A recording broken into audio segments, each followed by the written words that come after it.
Je suis heureuse de vous avoir ici. Suivez mon histoire jusqu'au bout et commentez la ville d'où vous regardez. Le cercueil était fermé parce qu'Isabelle avait insisté sur le fait que l'accident était trop grave pour une exposition à visage découvert. Debout dans ma robe noire, regardant les personnes en deuil défiler devant ce qui était supposé être le corps de mon fils, j'ai reçu un texto qui a fait plier mes genoux. « Maman, je suis vivant. Ce n'est pas moi dans le cercueil. » Mes mains tremblaient si violemment que j'ai failli laisser tomber mon téléphone. La pièce a tournoyé devant mes yeux, alors que j'essayais désespérément de garder mon sang-froid. Si vous regardez ceci, abonnez-vous et dites-moi d'où vous regardez. Laissez-moi revenir en arrière et vous raconter comment ce cauchemar a commencé. Je m'appelle Hélène Martin. J'ai 67 ans. Récemment retraitée après avoir enseigné le français au lycée pendant 42 ans. J'ai élevé mon fils, Mathieu, en tant que mère célibataire après que Mon père nous a quittés quand Mathieu n'avait que 6 ans. Nous étions proches. Du moins c'est ce que je croyais. Le funérarium sentait le lys et le chagrin, ce mélange particulier de fleurs, de larmes et de condoléances chuchotées. J'avais choisi un service simple, bien qu'Isabelle ait insisté pour quelque chose de plus élaboré. « Il mérite le meilleur, Hélène », avait-elle insisté, son maquillage parfait ne coulant jamais malgré ses larmes constantes. Mathieu avait épousé Isabelle il y a 3 ans. Une femme que j'avais fait de mon mieux pour aimer malgré les signes avant-coureurs. Elle était autoritaire, manipulatrice, et avait une façon dérangeante de s'interposer entre Mathieu et tous ceux qui tenaient à lui. Mais j'avais pris sur moi parce que je voulais que mon fils soit heureux. Madame Martin, je suis tellement désolée pour votre perte. Madame Mercier, ma voisine, m'a étreinte. Son parfum familier m'a momentanément ancrée. Mathieu était un si bon garçon. Il m'aidait toujours avec mes courses. J'ai hoché la tête machinalement, entendant à peine ces mots. Mon esprit s'emballait de questions. Si Mathieu était vivant, qui ou quoi était dans ce cercueil? Et pourquoi mon fils simulerait-il sa mort? Isabelle se tenait à côté de moi, une vision de chagrin dans sa robe noire de créateur qui coûtait probablement plus que ma pension mensuelle. Toutes les quelques minutes, elle me serrait la main ou s'appuyait contre moi pour du soutien. « Merci d'être si forte, Hélène », a-t-elle chuchoté, sa voix se brisant exactement au bon moment. Mathieu serait si fier. La performance était impeccable, trop impeccable. Son mascara restait parfait, malgré des heures de supposés pleurs. Sa voix tremblait d'une émotion qui n'atteignait jamais tout à fait ses yeux. Mais maintenant, avec le texto de mon fils brûlant dans ma poche, je voyais quelque chose de calculé dans son chagrin. Le père Michel s'est approché avec des yeux compatissants. « Hélène, voudriez-vous dire quelques mots avant que nous ne concluions le service ?» J'ai regardé le cercueil fermé, puis Isabelle, qui m'a fait un signe de tête encourageant. L'envie de crier la vérité a failli me submerger. Mais quelque chose, peut-être l'instinct, m'a averti de jouer le jeu. « Non, mon père !» ai-je dit, ma voix plus stable que je ne l'aurais cru. « Je ne pense pas pouvoir trouver les mots aujourd'hui. » Isabelle s'est avancée avec aisance. « Je parlerai à la place, » a-t-elle offert, tamponnant des larmes inexistantes. Pour nous deux. Pendant qu'elle livrait un éloge émouvant sur mon fils, son mari depuis 3 ans, je me suis éclipsée aux toilettes, les mains tremblantes, alors que je tapais une réponse au numéro de Mathieu. « Où es-tu? Qu'est-ce qui se passe ?» La réponse est venue immédiatement. Je ne peux pas expliquer maintenant. Il surveille. Retrouve-moi à l'ancienne ferme des Moulins demain. 15 hours.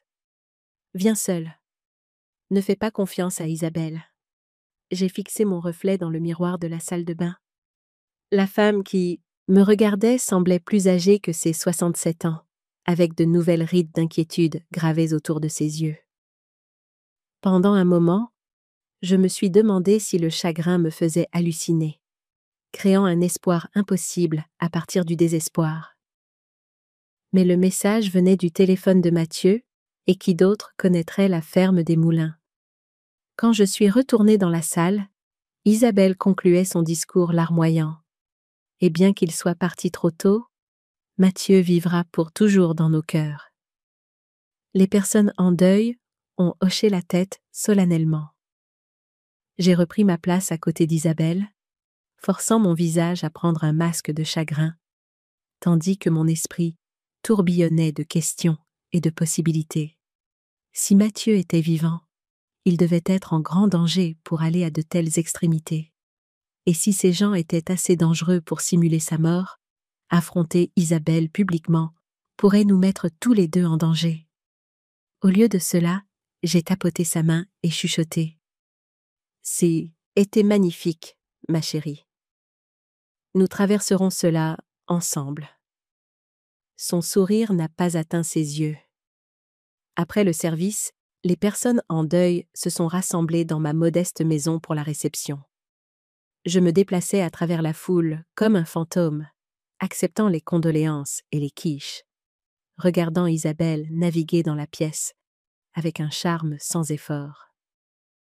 Elle était particulièrement attentive aux collègues de Mathieu, du cabinet comptable, en particulier les associés principaux qu'il avait pris sous leur aile. « Hélène, la voix d'Isabelle m'a tirée de mes pensées. Monsieur Durand s'informait de la police d'assurance vie de Mathieu. Je lui ai dit que nous discuterions des détails une autre fois. Monsieur Durand, un homme aux cheveux argentés que je n'avais jamais rencontré, a hoché la tête solennellement. Bien sûr, bien sûr. Je voulais juste vous faire savoir que le cabinet fournit une assistance pour ces questions aux familles des employés. Merci, ai-je répondu automatiquement. Notant le regard calculateur qui est passé entre Isabelle et cet étranger. C'est très attentionné. Alors que la soirée avançait, je me suis surprise à observer Isabelle avec de nouveaux yeux. La façon dont elle gardait une trace minutieuse de qui était présent. Les conversations feutrées dans les coins avec des gens que je ne reconnaissais pas, les vérifications fréquentes de sa montre coûteuse, un cadeau de Mathieu qui lui avait coûté 3 mois de salaire. Au moment où le dernier invité est parti, il était plus de minuit. Isabelle a insisté pour rester avec moi pour me soutenir, bien que son nouvel appartement ne soit qu'à 20 minutes. « Tu ne devrais pas être seule ce soir, Hélène, » a-t-elle dit, sa voix douce comme du miel de sollicitude. « Je prendrai la chambre d'amis. » Je ne pouvais pas refuser sans éveiller les soupçons. « Merci, ma chérie. J'apprécie la compagnie. » Cette nuit-là, je suis restée éveillée dans mon lit, écoutant les bruits d'Isabelle se déplaçant dans la chambre des amis. Chaque craquement du plancher, chaque pas feutré devant ma porte mettait mes nerfs à vif. Si mon fils était vivant et se cachait, quel danger affrontait-il? Et plus important encore, ce danger dormait-il actuellement sous mon toit?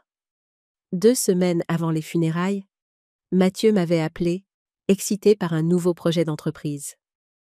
Maman, Isabelle et moi nous lançons dans la promotion immobilière. Nous avons trouvé une opportunité incroyable dans le sud. Sa voix avait une pointe d'excitation que je n'avais pas entendue depuis des années, bien que quelque chose semblait forcé, presque désespéré. « Sois prudent, mon chéri. » L'avais-je mis en garde, cet instinct maternel qui me piquait. Ces schémas d'investissement peuvent être risqués. « Ce n'est pas un schéma, maman, » avait-il répondu, une pointe d'irritation dans la voix. « C'est légitime, de l'argent important, de l'argent qui change la vie. » Puis, plus doucement. Isabelle est vraiment douée avec les chiffres. Elle a tout calculé. 1 semaine plus tard, j'ai reçu l'appel que tous les parents redoutent. Isabelle, sanglotant hystériquement, m'a dit que Mathieu avait été tué dans un accident de voiture. Le véhicule avait pris feu, a-t-elle prétendu, laissant son corps gravement brûlé et difficile à identifier. « Je ne peux pas supporter que tu le vois comme ça, » avait-elle gémi au téléphone. « S'il te plaît, Hélène, laisse-moi te protéger de cette horreur. » quelque chose dans sa performance semblait répéter. Mais le chagrin vous fait douter de vos propres instincts. J'avais enterré mon mari 20 ans plus tôt. Je savais comment le choc pouvait faire agir les gens étrangement. Alors, j'avais accepté le cercueil fermé contre chaque fibre de mon être. Mais maintenant, debout aux funérailles de mon fils avec son impossible texto, je réalisais que mes instincts m'avaient hurlé des avertissements que j'avais choisi d'ignorer. La femme qui pleurait de façon si dramatique à côté de moi n'était pas une veuve éplorée. C'était une actrice donnant la performance de sa vie. Et apparemment, mon fils était bien vivant. Le matin est venu avec le son d'Isabelle s'affairant dans la cuisine. Je l'ai trouvée préparant le café, déjà impeccablement vêtue d'un tailleur pantalon noir qui coûtait probablement plus que ma pension mensuelle. « Je t'ai fait des toasts », dit-elle en désignant une assiette sur la table. « Tu dois garder tes forces. Il y a tellement de paperasse à gérer après. »« Eh bien, tu sais, » murmurai-je mes remerciements et m'assis, l'observant par-dessus le bord de ma tasse de café. Dans la dure lumière du matin, je remarquais des choses que j'avais manquées auparavant. La lueur calculatrice dans ses yeux quand elle pensait que je ne regardais pas. La façon dont son chagrin semblait s'allumer et s'éteindre en fonction de qui était dans la pièce. Je pensais que nous pourrions parcourir certains des papiers de Mathieu aujourd'hui, suggéra-t-elle nonchalamment. Il y a des formulaires d'assurance qui nécessitent ta signature en tant que plus proche parente. Bien sûr, répondis-je, adoptant son ton désinvolte. Mais j'ai un rendez-vous chez le médecin cet après-midi, un contrôle de routine. Le mensonge vint facilement, me surprenant. En 42 ans d'enseignement, j'étais devenue experte pour repérer la tromperie chez les adolescents. Maintenant, j'utilisais ces mêmes compétences de l'autre côté. Je peux le reporter si tu as besoin de moi, ajoutai-je en observant sa réaction. Non, non, dit rapidement Isabelle. Ta santé passe avant tout. Nous pouvons faire la paperasse ce soir.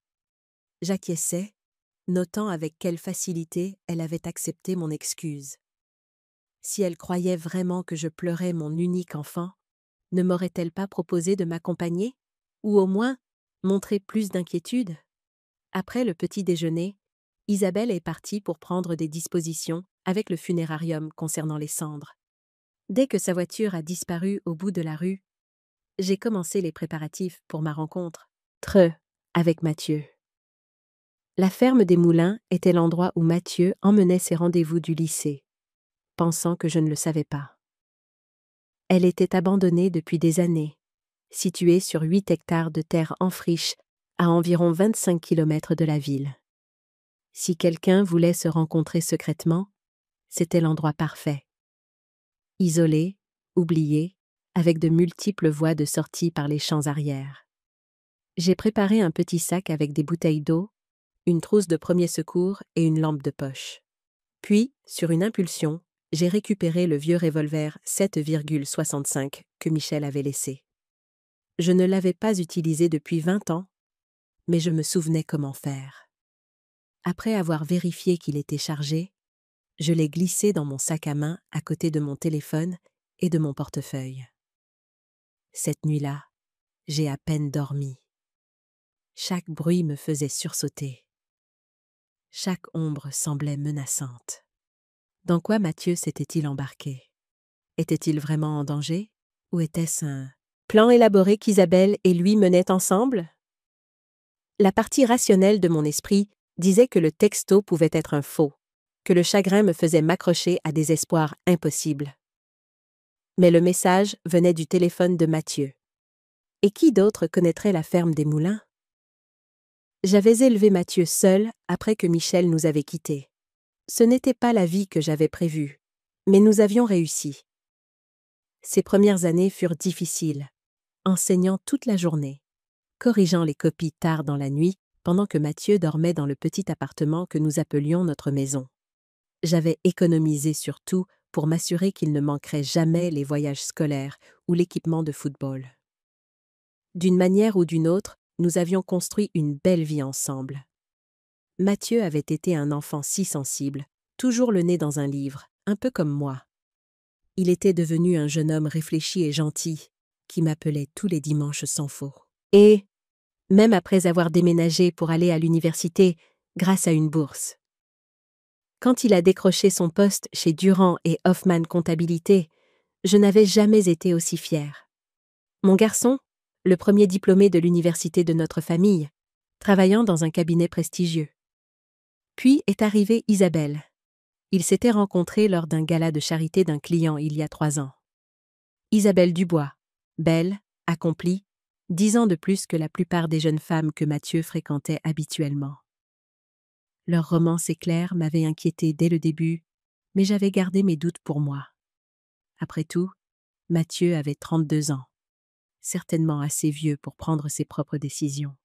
« Elle est différente, maman », m'avait-il dit, les yeux brillants d'engouement. Elle comprend l'ambition. Elle m'aide à nouer des contacts avec les bonnes personnes. Les signes avant-coureurs étaient là depuis le début. La façon dont Isabelle interrompait Mathieu en pleine phrase pour clarifier ce qu'il disait, il voulait dire. Les critiques subtiles de ses vêtements, de ses amis, de ses modestes objectifs de carrière. La façon dont les réunions de famille se faisaient de plus en plus rares. Nous sommes tellement occupés avec les contacts professionnels d'Isabelle, expliquait Mathieu au téléphone d'un ton d'excuse. Peut-être le week-end prochain? Le week-end prochain ne semblait jamais arriver.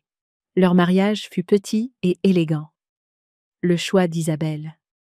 Elle avait prétendu que c'était pour économiser de l'argent, mais avait somehow trouvé les fonds pour sa robe de créateur et un lieu exclusif.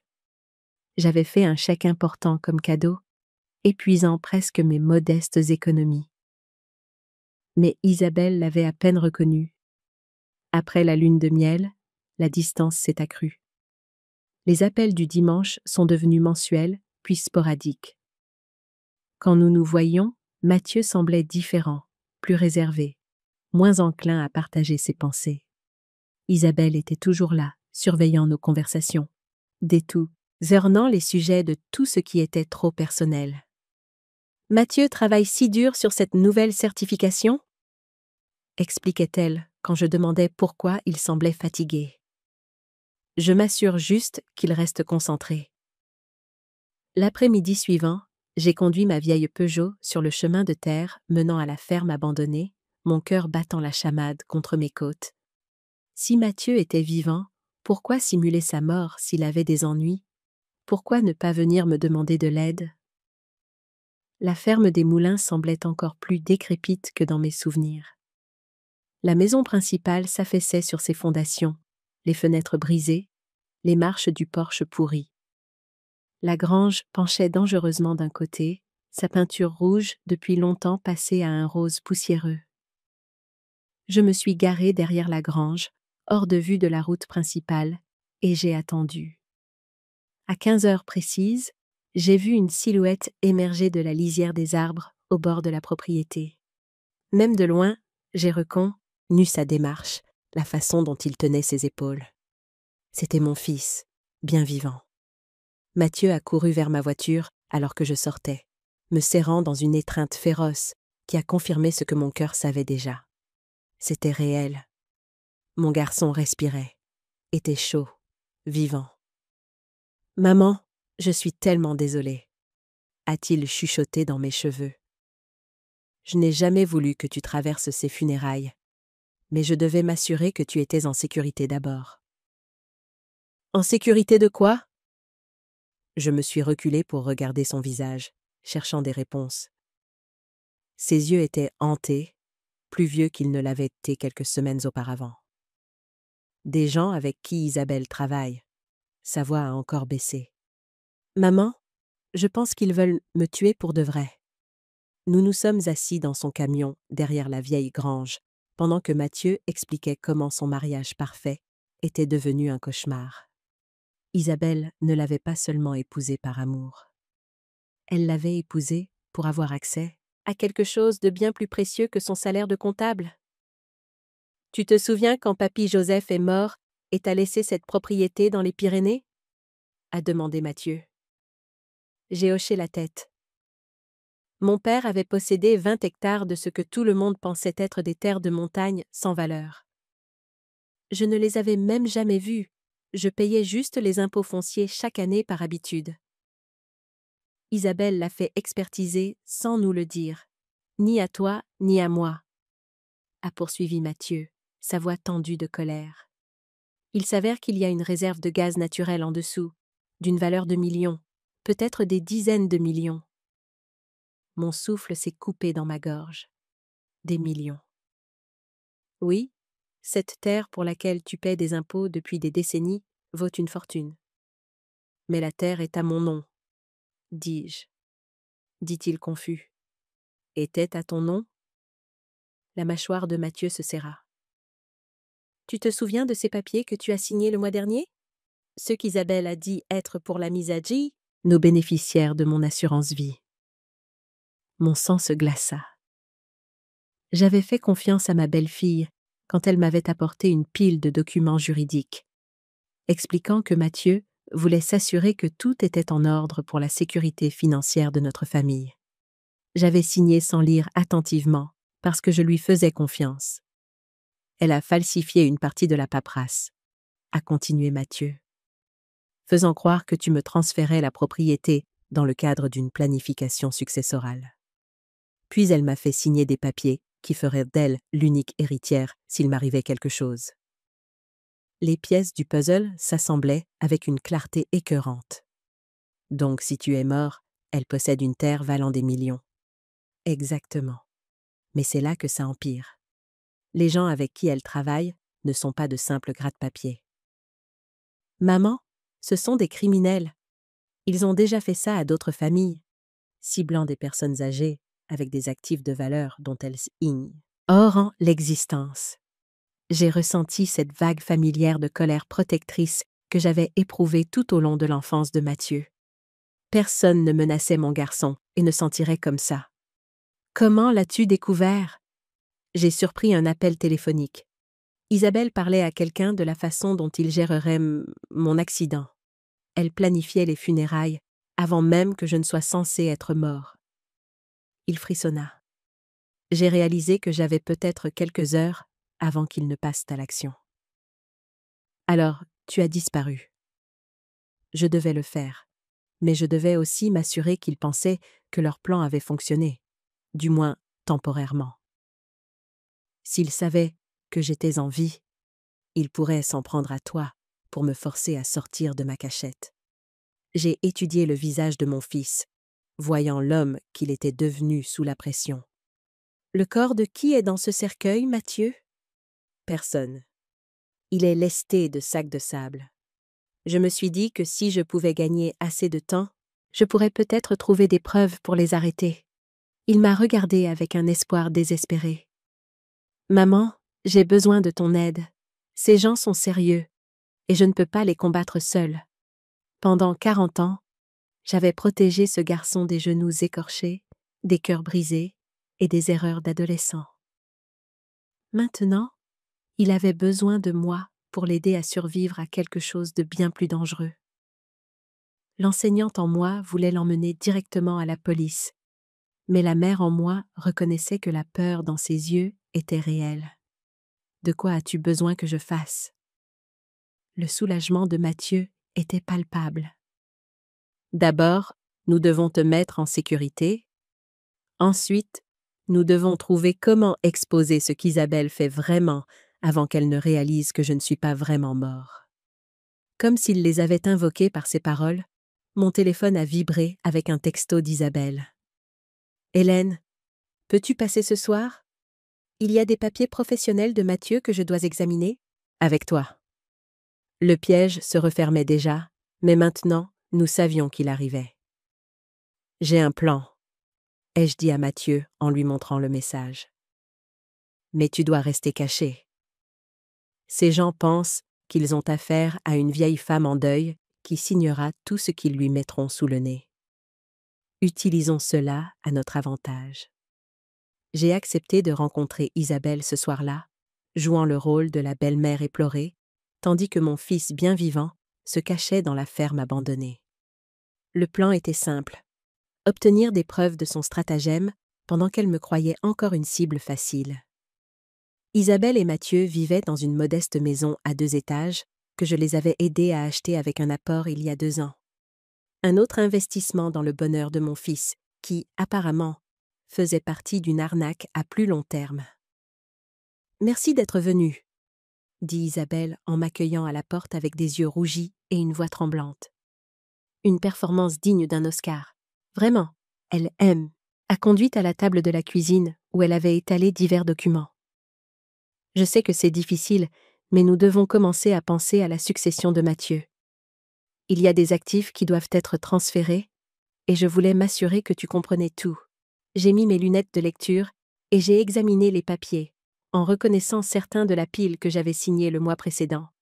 D'autres étaient nouveaux, y compris ce qui semblait être un formulaire de procuration donnant à Isabelle le contrôle de ma propriété dans les Pyrénées. « Je ne comprends pas », dis-je, canalisant ma vieille femme confuse intérieure.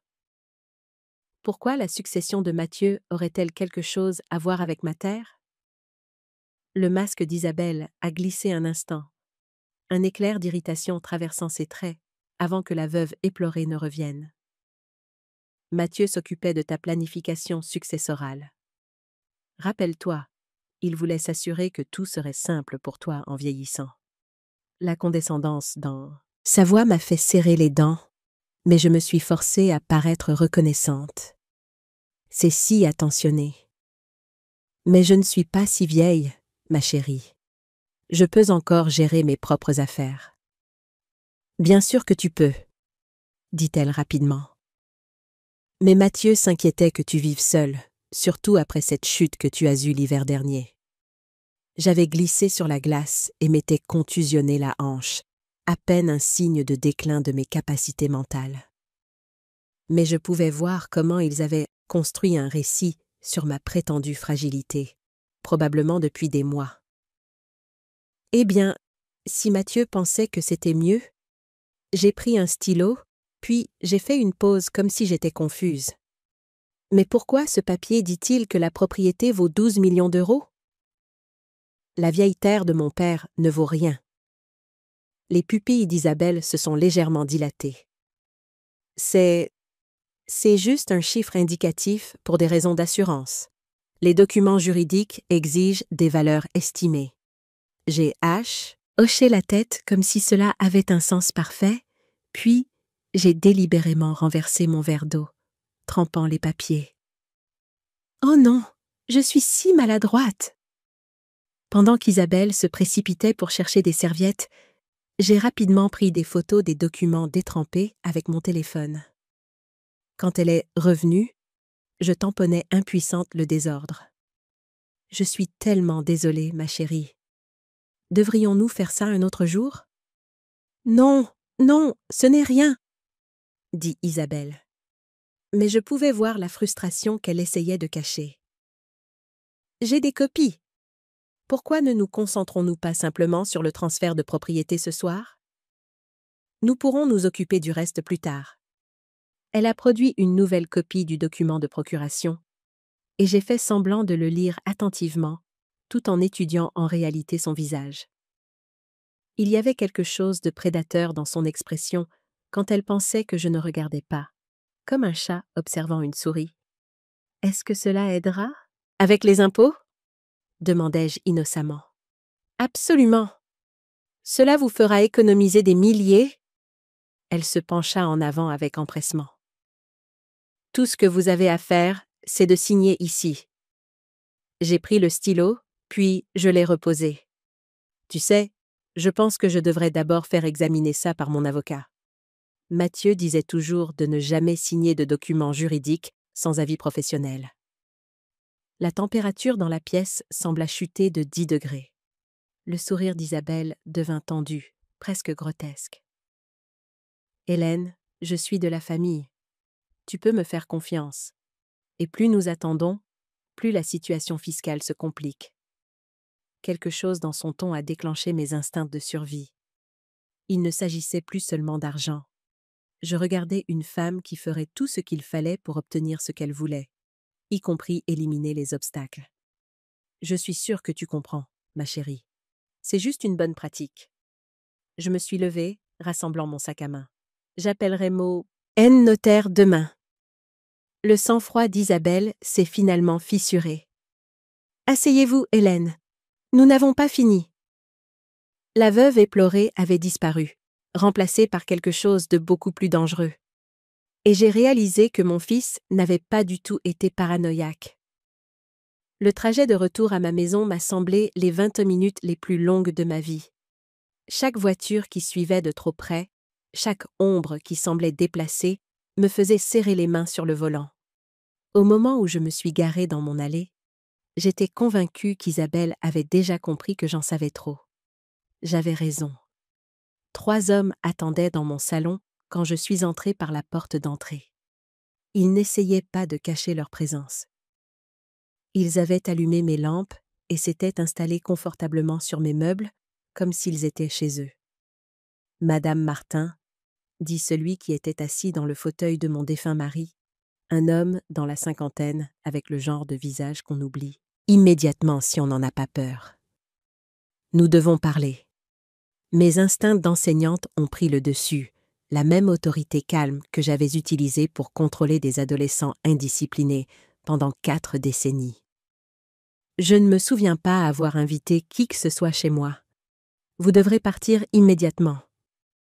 L'homme a souri, et c'était pire que s'il m'avait menacé de but en blanc.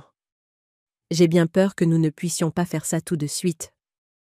Voyez-vous, il y a eu une certaine confusion concernant les affaires de votre fils, et nous devons éclaircir cela. Mon fils est mort, dis-je sèchement. Quelles que soient ses affaires, elles sont mortes avec lui. C'est là le problème, Madame Martin. Le deuxième homme, plus jeune avec des yeux froids, a sorti son téléphone et m'a montré une photo granuleuse de Mathieu, prise cet après-midi près de la ferme des Moulins. Parce que celle-ci a été prise il y a environ 3 heures. J'ai fixé la photo, mon esprit s'emballant. Comment l'avait-il? Ils trouvèrent si vite? Je ne sais pas à quel jeu malsain vous jouez, mais... Pas de jeu, Madame Martin, a interrompu l'homme dans le fauteuil.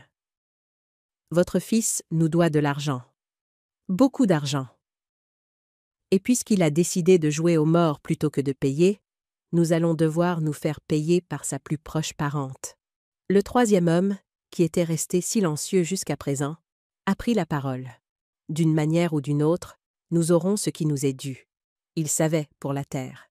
Ce qui signifiait qu'Isabelle leur avait déjà tout dit, probablement avant la prétendue mort de Mathieu.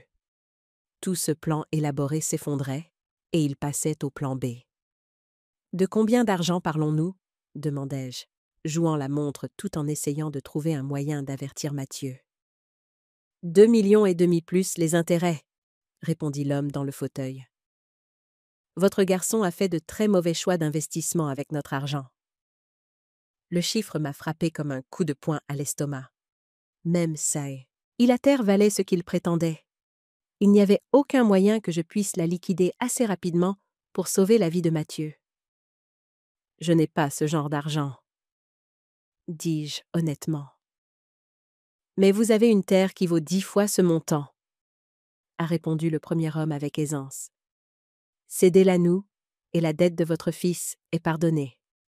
Il peut même rentrer à la maison et prétendre ressusciter d'entre les morts. Très biblique.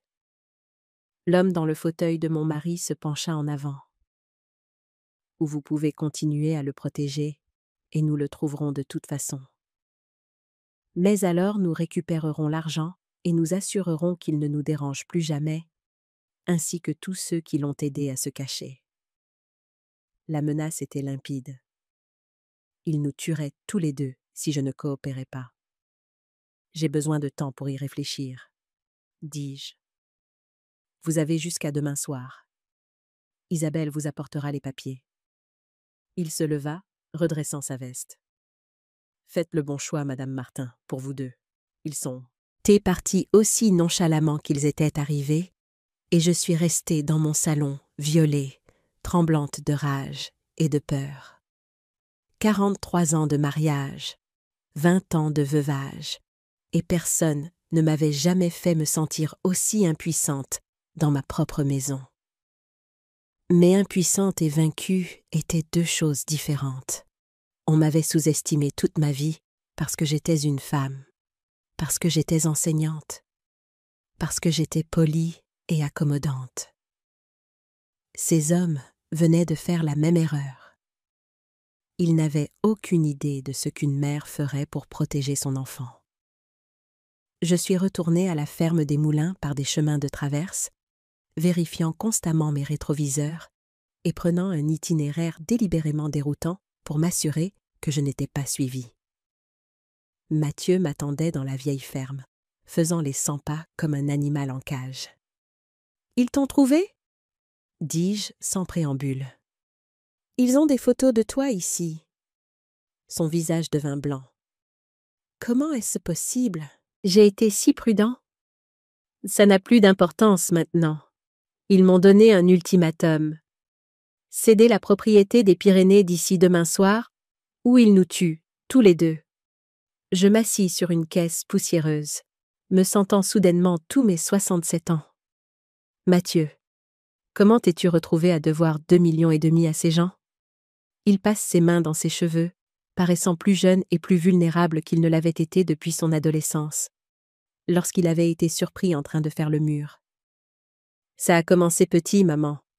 Isabelle a dit qu'elle avait trouvé des opportunités d'investissement qui pourraient nous rendre riches rapidement, des prêts privés avec des rendements énormes. Laisse-moi deviner, tu avais besoin d'un capital de départ. » Exactement. D'abord c'était 10 000 euros, puis 25 000 euros. Les rendements étaient incroyables au début. Assez pour rembourser les prêts et avoir de l'argent en plus. Sa voix était amère de remords. J'aurais dû savoir que c'était trop haut pour être vrai. Que s'est-il passé? Le tout était une chaîne de Ponzi. Quand elle s'est effondrée, tous ceux qui avaient emprunté de l'argent pour investir se sont retrouvés avec la dette. Mais nos prêts ne venaient pas de banque, maman. Ils venaient du genre de personnes qui vous brisent les jambes quand vous ne pouvez pas payer. J'ai pensé aux 3 hommes qui avaient envahi ma maison. Leur confiance désinvolte que la violence était toujours une option. Et Isabelle le savait quand elle a suggéré les investissements. C'est ce que j'essaie de comprendre.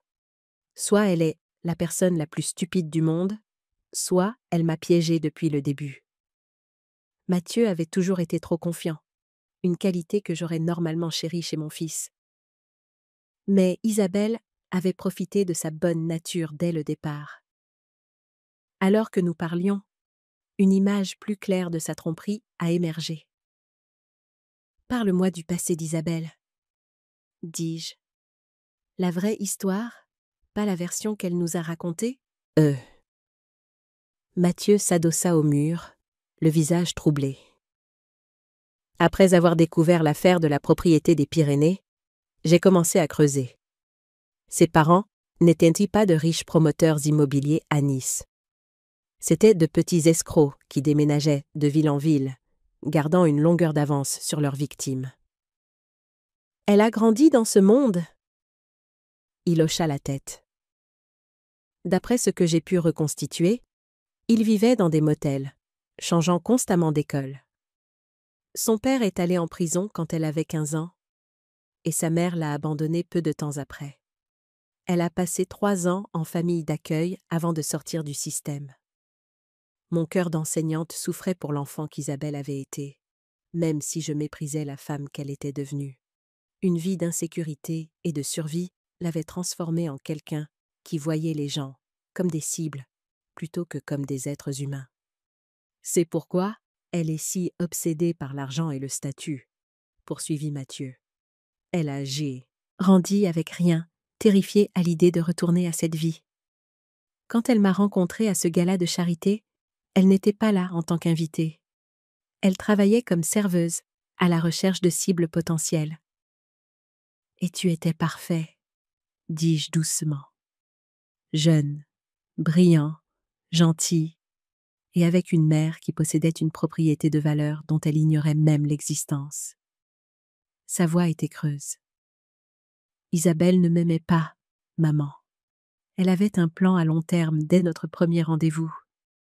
Je me suis souvenu de la rapidité avec laquelle Isabelle avait poussé au mariage, comment elle avait isolé Mathieu de ses amis, comment elle avait pris le contrôle de leurs finances malgré la formation de comptable de Mathieu. Les signes étaient là depuis le début. Comment a-t-elle découvert la terre des Pyrénées ? Demandai-je. Ton grand-père n'a jamais pensé qu'elle valait quelque chose. Elle avait accès à mon ordinateur où je gardais des copies numériques de tous nos documents familiaux. UX. Elle a dû faire des recherches de propriété sur tout ce qui était à nos noms. Mathieu secoua la tête. Un soir, il y a environ 6 mois, je l'ai surprise au téléphone en train de parler de droits miniers et de rapports d'expertise. Quand je lui ai posé la question, elle a prétendu que c'était pour un client. Et les gisements de gaz ? Comment les a-t-elle découverts ? Elle travaille avec un homme nommé Michel Dubois depuis au moins 1 an.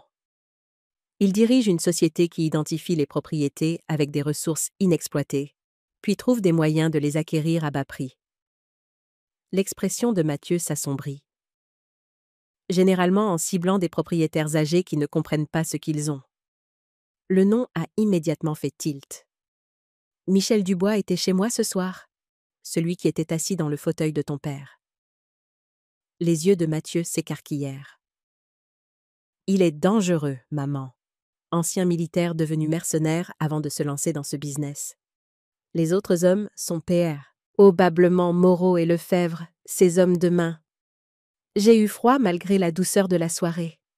Ce ne sont pas seulement des criminels en col blanc, n'est-ce pas? Non, ils ont déjà fait ça. J'ai trouvé des dossiers sur l'ordinateur portable d'Isabelle. Au moins 4 autres cas où des propriétaires âgés sont morts mystérieusement ou ont été déclarés mentalement incompétents après avoir refusé de vendre. Leurs enfants ou conjoints ont hérité, puis ont rapidement vendu à des sociétés écrans appartenant à Dubois. Et Isabelle fait partie de cette opération depuis le début. Dis-je, l'horreur totale s'emparant de moi. Elle t'a épousé pour avoir accès à notre famille. Mathieu détourna le regard, honteux. Elle savait exactement qui cibler, maman. Un comptable d'origine modeste, élevé par une mère célibataire qui enseignait au lycée. Elle a calculé que nous aurions des terres familiales quelque part. La plupart des familles d'immigrés essaient d'acheter une propriété dès qu'elles le peuvent. Et elle savait que je serais du genre à m'occuper des finances de ma mère en vieillissant. J'ai tendu la main pour lui serrer la sienne. Ce n'est pas ta faute, Mathieu. C'est une manipulatrice professionnelle. Mais j'aurais dû voir à travers son jeu. Toutes ces fois où elle a insisté pour gérer nos investissements malgré ma formation financière. La façon dont elle changeait toujours de sujet quand je posais des questions sur les rendements ou la documentation. Sa voix se brisa. J'étais si aveugle. « Qu'est-ce qui t'a poussé à enquêter ?» demandai-je. Le mois dernier, j'ai trouvé des bordereaux de retrait pour de grosses sommes de notre compte joint. Quand je l'ai confrontée, Isabelle a prétendu qu'elle préparait une surprise, une 2e lune de miel pour célébrer notre anniversaire. Ça semblait plausible, mais quelque chose clochait. Il prit une profonde inspiration. Puis, j'ai surpris cette conversation téléphonique sur mon accident.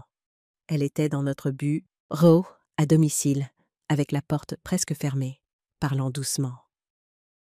Une fois l'accident survenu, nous aurons 90 jours pour finaliser le transfert. La mère ne posera pas de problème. Elle me fait entièrement confiance. Je frissonnais au calcul froid de ces mots. Cette nuit-là, j'ai fait comme si de rien n'était. Le lendemain matin, j'ai retiré 5 000 € en espèces, notre fonds d'urgence, et j'ai disparu. J'ai navigué entre des motels et cet endroit depuis, essayant de rassembler des preuves. Il me regarda avec des yeux désespérés. « Qu'est-ce qu'on va faire, maman ?» Ces gens sont sérieux? J'ai pensé aux 3 hommes dans mon salon, proférant des menaces avec une confiance désinvolte. À la façon dont le masque d'Isabelle avait glissé quand j'avais refusé de signer les papiers. Nous allons leur donner exactement ce qu'ils veulent, dis-je, un plan se formant dans mon esprit. La propriété des Pyrénées. Les épaules de Mathieu s'affaissèrent de soulagement et de défaite.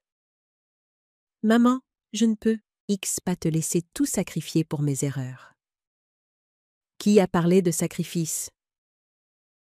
J'ai souri, me sentant plus moi-même que je ne l'avais été depuis des jours.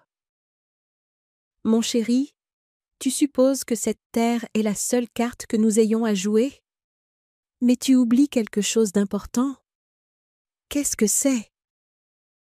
J'ai été professeur de français au lycée pendant 42 ans. J'ai eu affaire à des tyrans, des menteurs et des manipulateurs qui se croyaient plus malins que tout le monde. Je me suis levée, époussetant mes vêtements. Ces gens pensent avoir affaire à une vieille femme effrayée qui fera n'importe quoi pour sauver son fils. Ils n'ont aucune idée qu'ils viennent de chercher des noises à quelqu'un qui a passé 4 décennies à déjouer les plans des adolescents. Mathieu semblait confus, mais plein d'espoir. Quel est ton plan? D'abord, nous allons nous assurer que tu es dans un endroit vraiment sûr. Ensuite, je vais donner à Isabelle et à ses amis une leçon qu'ils n'oublieront jamais. J'ai regardé ma montre. Mais nous devons agir vite. J'ai des papiers à signer demain soir, et je veux m'assurer que ces papiers disent exactement ce que je veux qu'ils disent. Maman, ce ne sont pas des lycéens qui essaient de tricher à un examen. Ces gens sont dangereux. J'ai pensé à l'homme assis dans le fauteuil de mon mari, proférant des menaces dans mon propre salon. La fureur que j'avais contenue toute la journée s'est cristallisée en quelque chose de froid et de tranchant. Moi aussi, mon chéri. Ils ne le savent tout simplement pas encore. Nous avons passé l'heure suivante à formuler un plan. Mathieu ne pouvait retourner dans aucune de ses cachettes habituelles. La photo prouvait qu'il surveillait la ferme, et son motel pouvait également être compromis. Il avait besoin d'un endroit où il ne penserait jamais à chercher. « Et Madame Mercier ?» suggérai-je. « Elle habite toujours à côté de chez moi, et elle t'adore. Son appartement en sous-sol a une entrée séparée depuis le jardin. Est-ce que ça ne la mettrait pas en danger aussi? Pas s'il croit que tu as fui la région. De plus, c'est le dernier endroit où ils chercheraient, juste sous leur nez. » Après un rapide appel, Madame Mercier a accepté sans hésitation. Elle connaissait Mathieu depuis qu'il était enfant et n'avait pas cru à l'histoire de l'accident depuis le début. Quelque chose n'allait pas avec cette femme à lui, avait-elle marmonné. Trop parfaite, comme une poupée sans rien à l'intérieur. La sécurité de Mathieu étant assurée, nous nous sommes tournés vers le cœur du problème, l'argent et la terre. J'ai besoin de comprendre exactement comment fonctionnait ce système d'investissement, dis-je. Commence par le début. Mathieu a expliqué comment Isabelle l'avait initié à des opportunités d'investissement exclusives peu après leur mariage. Les investissements initiaux étaient modestes, 5 000 € par-ci, 10 000 € par-là, avec des rendements impressionnants qui arrivaient comme une horloge. Les premiers versements étaient réels, a-t-il expliqué. C'est ainsi que fonctionnent les chaînes de Ponzi. Ils utilisent l'argent des nouveaux investisseurs pour payer les rendements des investisseurs précédents, créant l'illusion de bénéfices légitimes. Et les 2,5 millions qu'ils prétendent que tu leur dois? L'expression de Mathieu s'assombrit. Il y a environ 6 mois, Isabelle m'a convaincu d'hypothéquer notre maison et nos économies pour une opportunité unique. Elle a dit que son contact avait un accès exclusif à des actions d'une société de technologie sur le point d'entrer en bourse. Le retour potentiel était énorme, assez pour prendre une retraite anticipée. Mais il n'y avait pas de société de technologie, je suppose? Exactement. L'argent a disparu dans des comptes contrôlés par Dubois. Quand j'ai commencé à poser des questions sur la documentation et les rendements, Isabelle a temporisé. Puis sont venues les menaces, subtiles au début, puis de plus en plus directes. Mes contacts ne sont pas des gens que vous voulez décevoir, disait-elle. Une pensée terrible m'est venue. Mathieu, avais-tu réellement l'intention d'investir aussi ma propriété des Pyrénées? Il eut l'air honteux. Isabelle insistait. Elle disait que nous pourrions l'utiliser comme garantie pour un investissement encore plus important. J'ai continué à refuser. C'était ta terre, pas la mienne à risquer. C'est à ce moment-là que le plan de l'accident a commencé. Donc, elle n'a pas pu te convaincre d'utiliser ma propriété, et ils ont décidé de t'éliminer pour l'obtenir d'une autre manière. Le calcul froid était à couper le souffle. Qu'est-il arrivé aux autres investisseurs de ce système? La plupart ont tout perdu, mais discrètement. C'étaient des gens riches qui ne voulaient pas l'embarras d'admettre qu'ils s'étaient fait avoir. Mais il y avait un homme, le docteur Janssen, qui a menacé d'aller voir les autorités. Il avait de la documentation, des enregistrements et conversations avec Dubois. Mathieu déglutit difficilement. Il est mort dans un cambriolage à son domicile 2 semaines plus tard. La police a parlé d'un vol qui a mal tourné, mais rien de valeur n'a été pris, sauf son ordinateur et ses dossiers. J'ai eu la nausée. Nous avons affaire à des tueurs, pas seulement à des escrocs. C'est pourquoi j'ai dû disparaître, maman. Quand j'ai découvert ce qu'ils prévoyaient, je savais qu'ils ne s'arrêteraient pas à moi. Une fois qu'ils auraient la propriété, tu deviendrais aussi un passif. Et les photos qu'ils m'ont montrées? Ils doivent avoir une surveillance sur la ferme. Je pensais avoir été prudent. Il passe une main dans ses cheveux. J'ai essayé de rassembler des preuves contre eux, mais elles sont éparpillées sur différents comptes et appareils. Isabelle a la plupart de la documentation pour les investissements sur son ordinateur portable. Mais il est protégé par un mot de passe et ne la quitte jamais. J'ai pensé à l'Isabelle j'avais observé aux funérailles et chez elle, vérifiant toujours son téléphone, gardant son sac à main de créateur près d'elle. L'ordinateur portable était probablement là, protégé, mais accessible. Parle-moi davantage de l'opération de Dubois, dis-je. Combien de personnes sont impliquées? D'après ce que j'ai pu reconstituer, c'est étonnamment petit.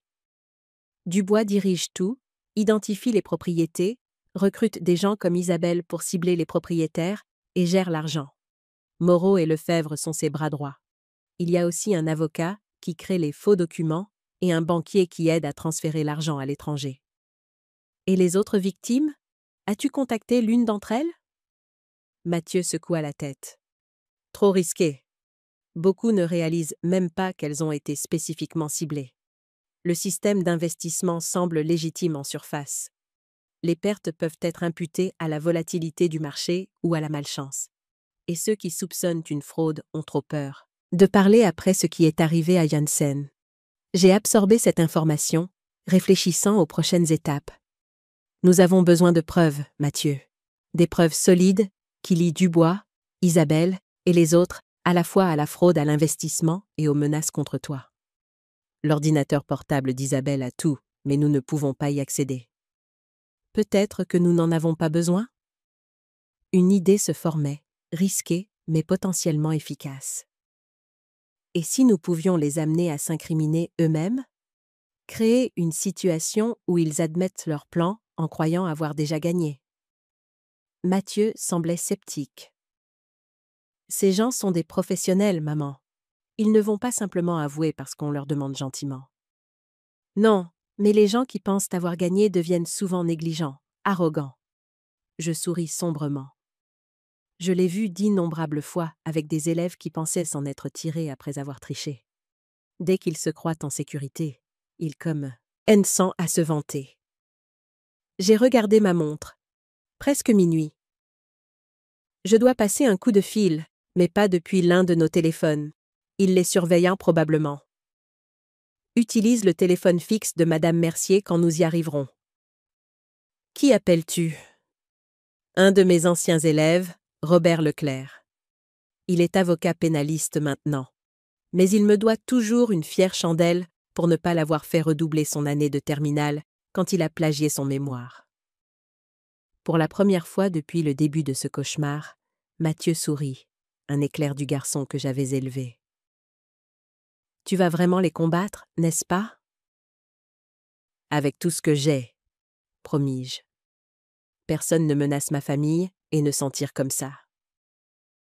Alors que nous nous préparions à quitter la ferme, Mathieu hésita.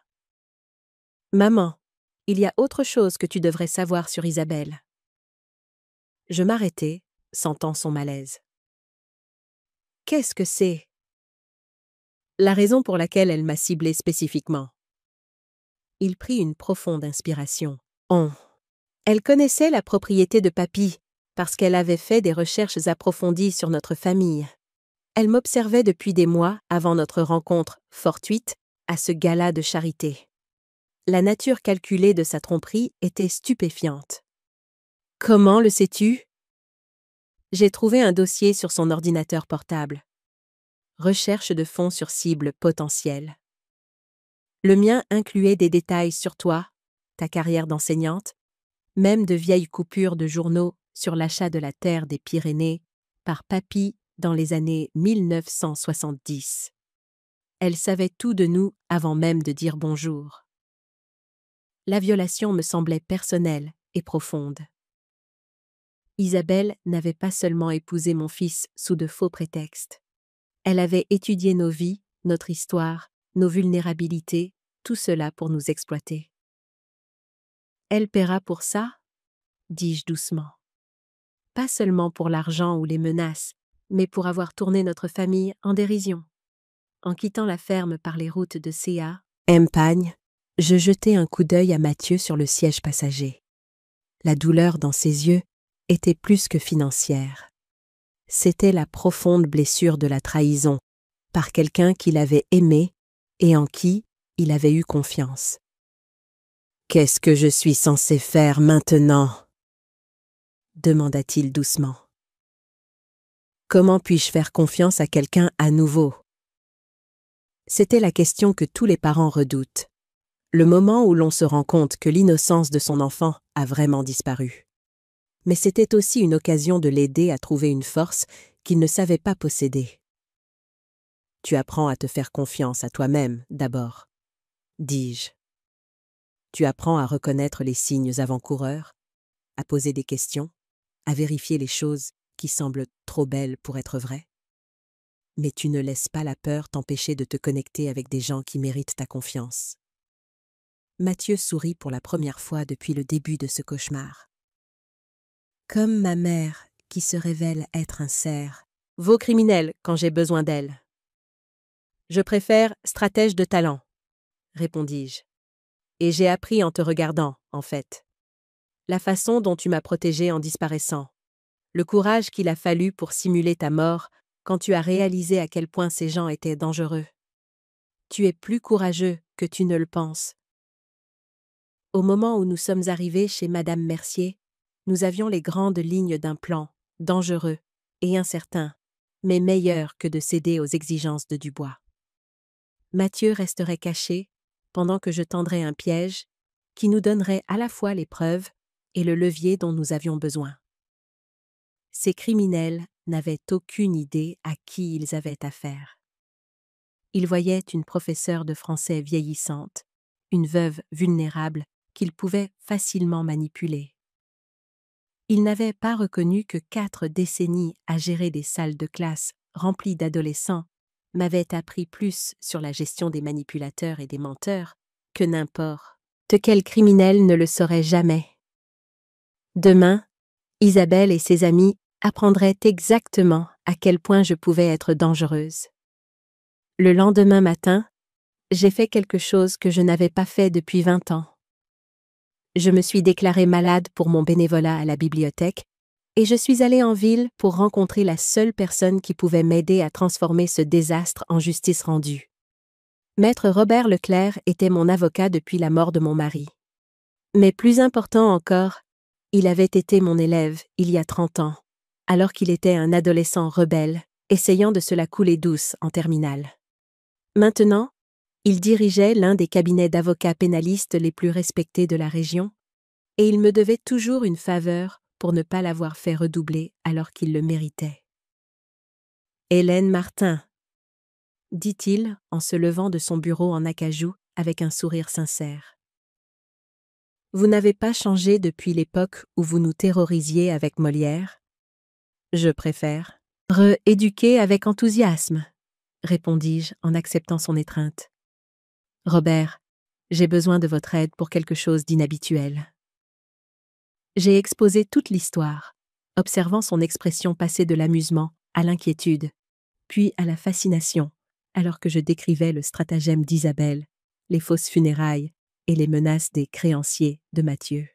« Laissez-moi m'assurer que je comprends bien, » dit Robert en se penchant en arrière dans son fauteuil en cuir. « Votre belle-fille a falsifié des documents pour voler vos droits miniers. Votre fils a simulé sa mort pour échapper à des usuriers, et maintenant, ces mêmes usuriers menacent de vous tuer tous les deux, à moins que vous ne cédiez une propriété valant des millions. C'est la situation de base, oui. Hélène, vous décrivez de multiples crimes ici. Fraude, extorsion, association de malfaiteurs, peut-être même séquestration s'ils vous retiennent sous la contrainte. » Il sortit un bloc-notes juridique. La chose intelligente à faire serait d'appeler la brigade financière tout de suite. Et faire arrêter mon fils pour fraude ? Le voir passer des années en prison pendant que ces criminels disparaissent dans la nature ? Je secouai la tête. Il doit y avoir un autre moyen. Robert m'étudia avec le même regard qu'il m'avait lancé lorsque je lui avais rendu sa copie ratée en terminale. Que proposez-vous exactement ? Je veux leur donner ce qu'ils veulent, mais à mes conditions. Pouvez-vous rédiger des documents qui semblent légitimes, mais contiennent des pièges juridiques qu'ils ne remarqueront pas avant qu'il ne soit trop tard ? Vous voulez tendre un piège. Je veux leur donner assez de cordes pour se pendre, tout en protégeant Mathieu et en récupérant ce qu'ils ont volé à d'autres familles. Je me penchai en avant. Robert, ces gens ont déjà fait ça. Combien d'autres personnes âgées ont tout perdu parce qu'elles ont fait confiance à la mauvaise personne ? Il resta silencieux un long moment, puis sourit avec une expression que je me rappelais du jour où il avait enfin compris la signification de la vengeance d'Hamlet. Qu'aviez-vous en tête ? 3 heures plus tard, j'ai quitté le bureau de Robert avec une mallette pleine de documents juridiques qui ressemblaient exactement à ce qu'Isabelle et ses criminels attendaient, mais qui contenaient suffisamment de clauses cachées pour s'assurer qu'ils avoueraient de multiples crimes au moment où ils les signeraient. Les papiers transféraient la propriété de ma terre des Pyrénées à une fiducie nouvellement créée, avec Isabelle comme fiduciaire désignée. Ce qu'ils ne réaliseraient que trop tard, c'est que les documents de la fiducie comprenaient des dispositions automatiques exigeant de tout fiduciaire qu'il signale toutes les activités frauduleuses antérieures aux autorités fédérales, et que l'acceptation du poste constituait un aveu légal de tout crime commis dans la poursuite de la propriété. « C'est diabolique », avait dit Robert, avec admiration. « S'ils ne signent pas, ils n'obtiennent pas la propriété.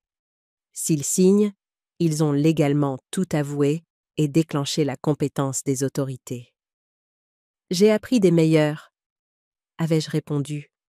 Molière en savait un rayon sur les gens qui se croient plus malins que tout le monde. Maintenant, j'étais de retour à la maison, attendant l'appel d'Isabelle et essayant de ressembler à une vieille femme effrayée plutôt qu'à quelqu'un qui venait de passer la journée à déjouer des criminels avec des décennies d'expérience de plus qu'une professeure de français à la retraite. Mon téléphone sonna à 19 heures précises. Hélène. La voix d'Isabelle était sèche, professionnelle. Le rôle de la veuve éplorée était apparemment terminé. J'ai les papiers prêts, je serai là dans 1 heure. En fait, ma chérie, pourrions-nous nous rencontrer ailleurs ? Avoir des gens à la maison si peu de temps après les funérailles de Mathieu me semble accablant. Une pause. Où pensais-tu? Au relais des Hupon. C'est public, bien éclairé, et ils ont d'excellentes tartes. J'ai rendu ma voix légèrement tremblante. J'aurais besoin du réconfort d'un environnement familier. Isabelle accepta, pensant probablement qu'un lieu public m'empêcherait de faire une scène. Elle n'avait aucune idée que je comptais sur des témoins pour ce qui allait suivre. Le relais du pont servait le meilleur café et la meilleure tarte aux pommes de notre petite ville depuis 40 ans. Plus important encore, c'est là que le commissaire Thomas Bernard dînait tous les mardis soirs, où la procureure Jeanne Morin rencontrait son club de lecture et où la moitié du conseil municipal se réunissait pour bavarder sur la politique locale. En d'autres termes, c'était exactement l'endroit où l'on voulait être quand on avait besoin de témoins crédibles pour regarder des criminels s'incriminer eux-mêmes. Je suis arrivée en avance, prenant ma banquette habituelle dans le coin arrière d'où je pouvais voir tout le restaurant. Le commissaire Bernard était à sa table habituelle, dégustant une assiette de bœuf bourguignon tout en lisant des rapports. Parfait. Isabelle est arrivée précisément à l'heure, accompagnée de l'homme qui était assis dans le fauteuil de mon mari la nuit précédente. Elle l'a présenté comme Michel, l'associé de Mathieu. Mais je pouvais voir le calcul dans ses yeux alors qu'il balayait la pièce, notant la présence du commissaire. « Je pensais que ce serait privé », dit Michel en se glissant dans la banquette en face de moi. « C'est privé », répondis-je doucement.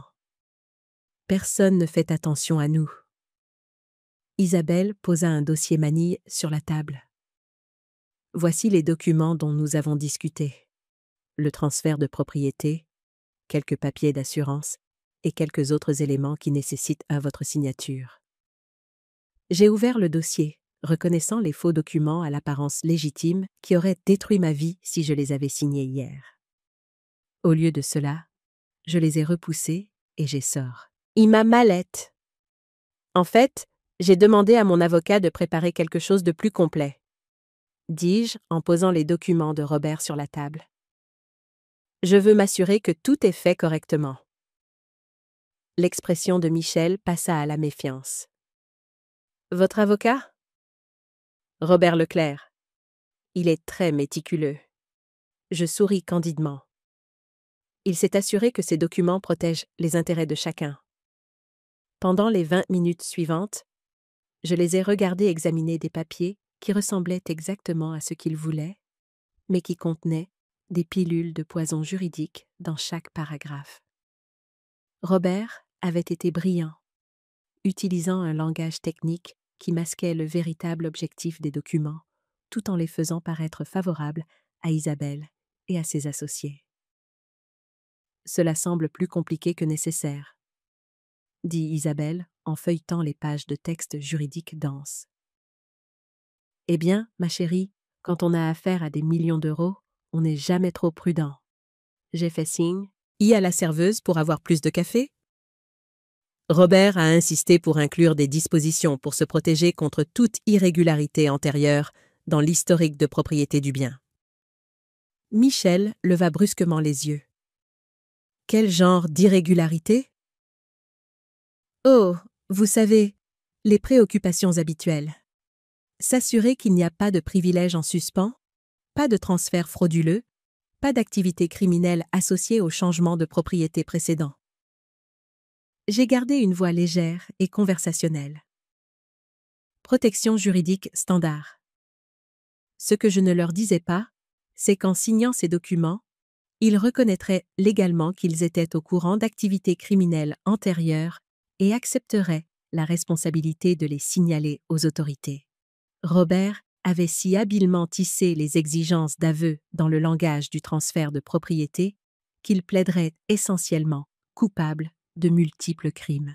« Je pense que nous devrions d'abord faire examiner ça par notre avocat, » dit Michel, commençant à fermer le dossier. « Bien sûr, » acquiesçai-je facilement.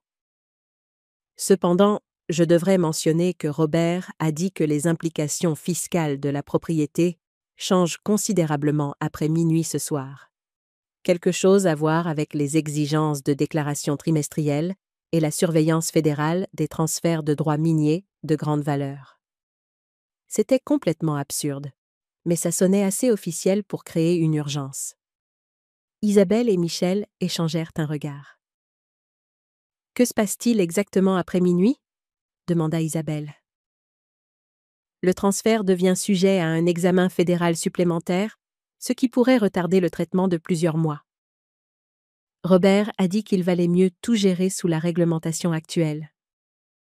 J'ai haussé les épaules d'un air d'excuse. Je ne prétends pas comprendre toutes les subtilités juridiques. Michel sortit son téléphone, vraisemblablement pour appeler leur avocat, mais il était plus de 20 heures un mardi. Aucun avocat légitime ne serait disponible pour une consultation d'urgence sur des transferts de propriété.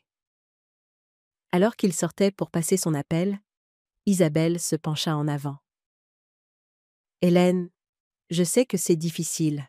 Perdre Mathieu et maintenant devoir gérer toute cette paperasse. » Sa voix suintait d'une fausse sympathie. « Mais c'est ce qu'il aurait voulu, s'assurer que tu sois prise en charge. » Je regardais dans les yeux de la femme qui avait planifié la mort de mon fils, qu'il avait épousé uniquement pour accéder aux biens de notre famille, qui avait fait semblant de l'aimer, tout en complotant sa destruction. À cet instant, je ressentis une clarté froide qui me surprit. Tu sais ce que Mathieu aurait voulu, Isabelle ? Il aurait voulu que sa femme l'aime pour qui il était, pas pour ce qu'elle pouvait voler à sa famille. Ses yeux s'écarquillèrent un instant, puis se rétrécirent. Je ne sais pas de quoi tu parles. Vraiment ? Je sirotais mon café calmement. Alors pourquoi Michel m'a-t-il montré une photo de mon fils bien vivant prise hier ? Pourquoi me menacez-vous de nous tuer tous les deux si je ne cède pas ma propriété ?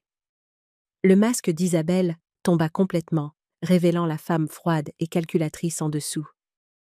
Vous n'avez aucune idée à qui vous avez affaire, vieille femme. Signez les papiers et peut-être que vous vivrez tous les deux. Refusez et aucun de vous ne verra Noël. C'est une sacrée menace à faire dans un lieu public, observai-je doucement. Surtout avec le commissaire assis juste là-bas. Avant qu'elle ne puisse répondre, Michel revint, l'air sombre. Notre avocat ne répond pas, mais j'ai assez examiné ceci pour voir que c'est essentiellement ce dont nous avons discuté. Il y a juste beaucoup de jargon juridique supplémentaire. Très bien, dit Isabelle, son sang-froid retrouvé. Signons et finissons-en. Pendant les 30 minutes suivantes, je suis restée assise patiemment pendant qu'il lisait des documents qui les détruiraient, répondant à leurs questions avec des explications soigneusement répétées, qui faisaient passer le piège pour une protection juridique standard. Quand ils ont finalement signé, j'ai ressenti la même satisfaction que j'avais éprouvée en regardant des élèves difficiles comprendre enfin un concept littéraire complexe. Ils n'avaient aucune idée qu'ils venèrent de tout avouer. Au moment où Isabelle et Michel ont fini de signer les documents, je me suis excusée pour aller aux toilettes, emportant ma mallette avec moi. Au lieu d'aller aux toilettes des dames, je me suis dirigée directement vers la table du commissaire Bernard. « Thomas !» dis-je tranquillement en m'asseyant en face de lui. « Je dois signaler de multiples crimes, et j'ai des aveux écrits des auteurs. » À son crédit, le commissaire Bernard posa sa fourchette et m'accorda toute son attention sans demander pourquoi Hélène Martin, professeure de français à la retraite et pilier de la communauté, parlait soudainement d'aveux criminels. J'ai rapidement expliqué la situation tout en gardant un œil sur Isabelle et Michel, qui étaient toujours assis dans la banquette, planifiant probablement comment dépenser leurs millions. Ces gens ont menacé de me tuer, moi et mon fils. Ai-je terminé? Ils ont rendu leurs intentions très claires. J'ai ouvert ma mallette et lui ai montré les documents. Mon avocat a conçu ces papiers de manière à ce qu'en les signant, ils aient légalement reconnu leurs activités criminelles et accepté de coopérer avec les autorités. Thomas examina les papiers, ses 20 ans d'expérience policière évidents, dans la rapidité avec laquelle il a saisi les implications juridiques. C'est incroyablement malin et complètement légal. Complètement. Robert s'en est assuré. J'ai jeté un coup d'œil vers la banquette où Isabelle vérifiait sa montre avec impatience. Thomas, il y a autre chose. Mon fils n'est pas vraiment mort. Cela a attiré son attention. Comment ça? Mathieu a simulé sa mort pour se protéger de ses gens. Il s'est caché, mais ils l'ont quand même retrouvé. J'ai sorti mon téléphone et lui ai montré les photos que j'avais prises des documents falsifiés dans la cuisine d'Isabelle. J'ai des preuves de la fraude, de l'extorsion et de l'association de malfaiteurs. Et maintenant, j'ai leurs aveux signés. Le commissaire Bernard resta silencieux un moment, puis sourit avec une admiration sincère. Hélène, en 30 ans de travail policier, je n'ai jamais vu un civil mener une enquête criminelle aussi approfondie. Il se leva, redressant son uniforme. Laissez-moi aller avoir une conversation avec vos compagnons de dîner. Attendez. J'ai posé une main sur son bras. Il y a autre chose que vous devez savoir. Ils ont des partenaires, d'autres personnes impliquées dans ce système.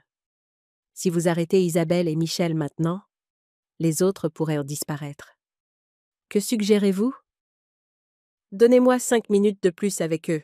Laissez-moi confirmer le lieu de rendez-vous où ils sont censés livrer les documents signés à leur patron. Je souris. Ensuite, vous pourrez arrêter tout le monde d'un coup. Thomas étudia mon visage, se demandant probablement quand la douce professeure de français s'était transformée en maître stratège. 5 minutes. Mais Hélène, si ça tourne mal, ça ne tournera pas mal. Je gère des personnes difficiles depuis 42 ans. Ces criminels sont juste mieux habillés que mes anciens élèves. Je suis retournée à la banquette où Isabelle et Michel devenaient de plus en plus impatients. Désolée pour le retard, dis-je en me rasseyant. Où allons-nous à partir de maintenant? Michel se détendit légèrement. Nous devons faire parvenir ces documents à notre équipe juridique ce soir pour le traitement final. Il y a un entrepôt sur le boulevard industriel où nous les rencontrons. Ce soir? Plus tôt nous finalisons le transfert, mieux c'est, dit Isabelle. Ça a été une période si difficile. Le chagrin fin revint dans sa voix. J'acquiesçai avec si empathie tout en notant mentalement l'emplacement. Le boulevard industriel était parfait pour un raid de la police, suffisamment isolé pour que les civils ne soient pas en danger lors des arrestations. Je suppose que vous aurez besoin de moi là-bas pour vérifier mon identité pour le transfert. En fait, non, dit rapidement Michel. Votre signature sur ces documents est tout ce dont nous avons besoin. Vous pouvez rentrer chez vous et essayer de vous reposer. Bien sûr, ils ne voulaient pas de moi à la réunion. J'étais censé rentrer chez moi et attendre tranquillement pendant qu'ils célébraient le vol de millions à une mère en deuil. Eh bien alors, dis-je en me levant et en rassemblant mes affaires. Je suppose que c'est un adieu. Isabelle a eu l'audace de me serrer dans ses bras. Merci, Hélène. Mathieu serait si fier de la force dont tu as fait preuve. En sortant du restaurant, j'ai vu le commissaire Bernard finir son dîner et se préparer à me suivre. Dans 30 minutes, Isabelle et ses associés criminels découvriraient que leurs victimes les avaient chassés depuis le début. Mais d'abord, j'avais un appel à passer. J'ai appelé Mathieu depuis ma voiture sur le parking du restaurant, observant par la fenêtre le commissaire Bernard passer ses propres appels, probablement en coordination avec les autorités régionales et nationales.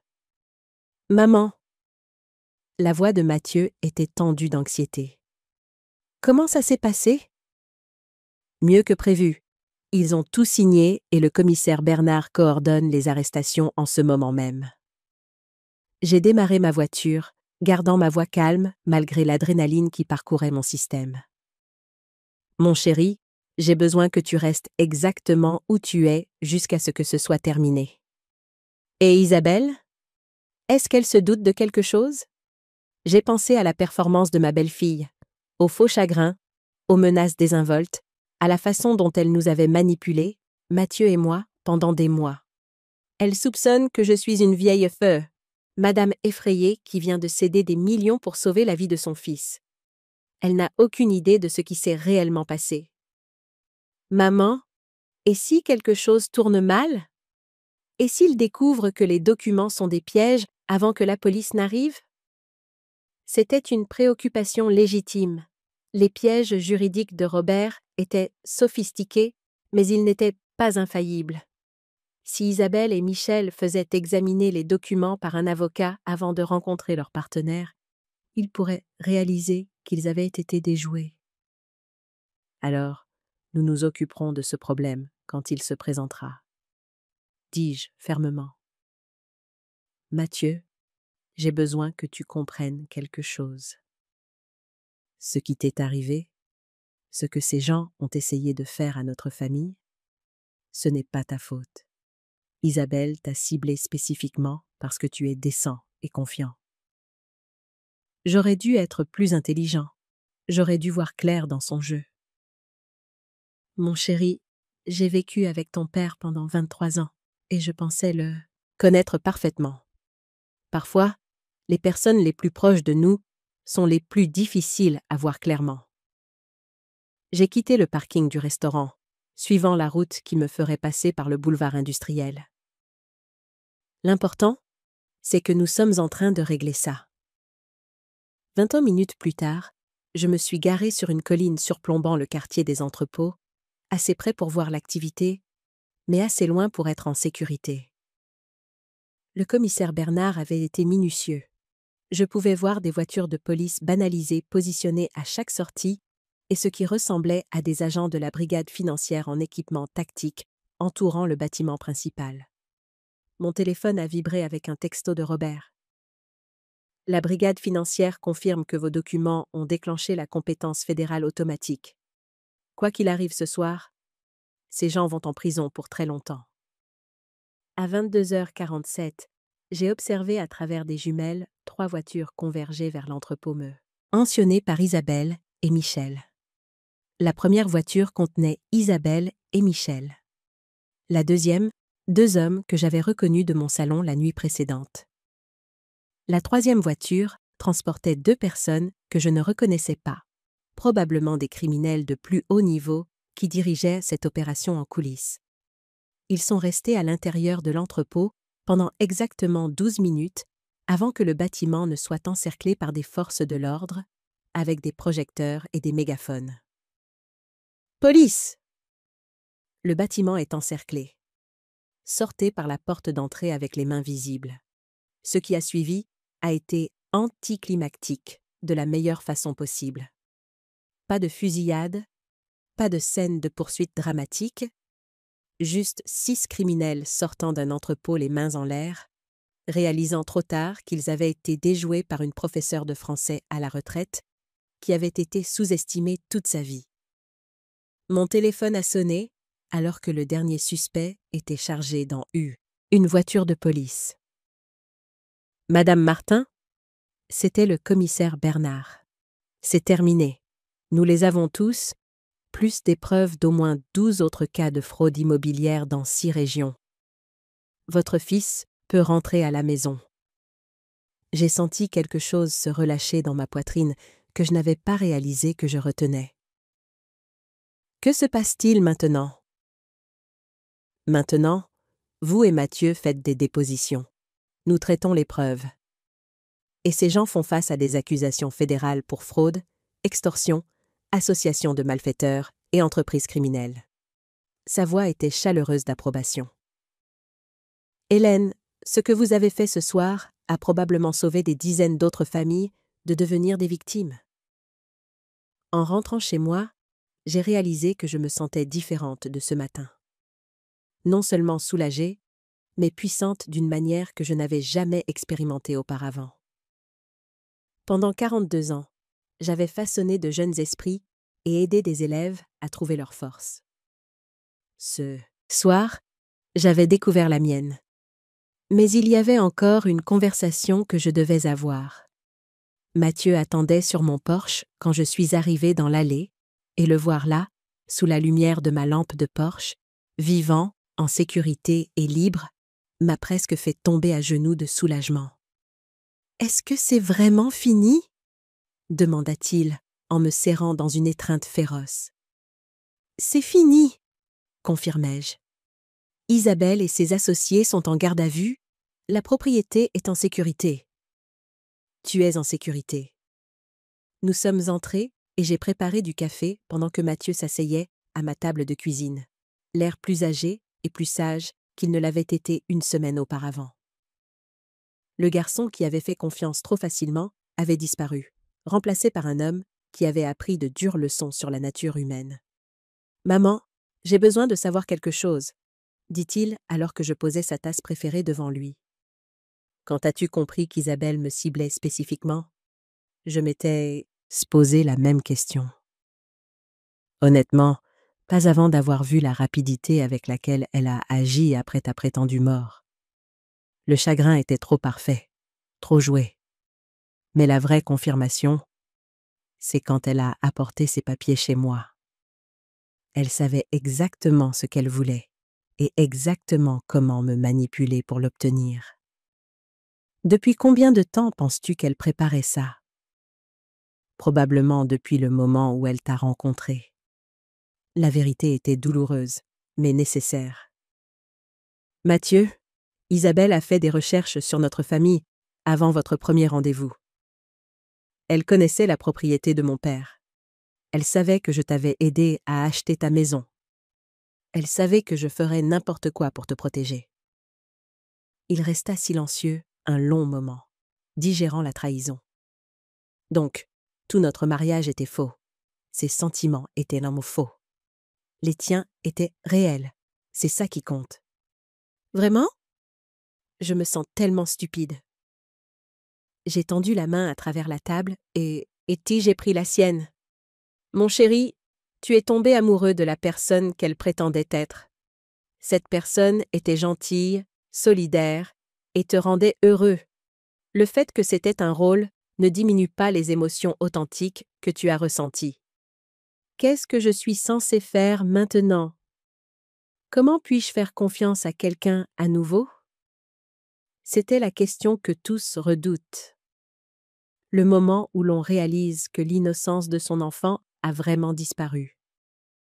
Mais c'était aussi une occasion de l'aider à trouver une force qu'il ne savait pas posséder. Tu apprends à te faire confiance à toi-même, d'abord, dis-je. Tu apprends à reconnaître les signes avant-coureurs, à poser des questions, à vérifier les choses qui semblent trop belles pour être vraies. Mais tu ne laisses pas la peur t'empêcher de te connecter avec des gens qui méritent ta confiance. Mathieu sourit pour la première fois depuis le début de ce cauchemar. Comme ma mère, qui se révèle être un cerveau criminel car j'ai besoin d'elle. Je préfère stratège de talent, répondis-je. Et j'ai appris en te regardant, en fait. La façon dont tu m'as protégée en disparaissant, le courage qu'il a fallu pour simuler ta mort, quand tu as réalisé à quel point ces gens étaient dangereux. Tu es plus courageux que tu ne le penses. Que se passe-t-il maintenant? Je regardais autour de ma cuisine, ma maison, ma vie qui avait été menacée et qui était maintenant en sécurité. Maintenant, tu reviens à la maison. Nous décidons quoi faire avec des droits miniers, valant des millions, et je retourne faire du bénévolat à la bibliothèque. Sauf que peut-être que j'aiderai aussi la cellule des crimes financiers de la police à identifier les personnes âgées qui pourraient être vulnérables à ce genre de combine. Tu veux continuer à combattre les criminels? Je veux continuer à protéger les gens qui ne peuvent pas se protéger eux-mêmes. Il s'avère que je suis douée pour ça.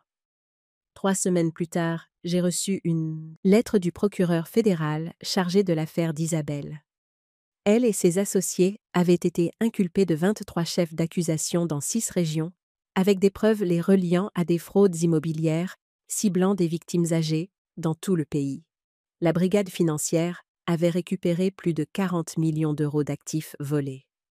Mon témoignage, combiné aux ingénieux documents d'aveu que Robert avait conçus, formait l'épine dorsale d'une affaire qui enverrait probablement ces gens en prison pour des décennies. Mais la vraie victoire était plus simple que la justice ou l'argent.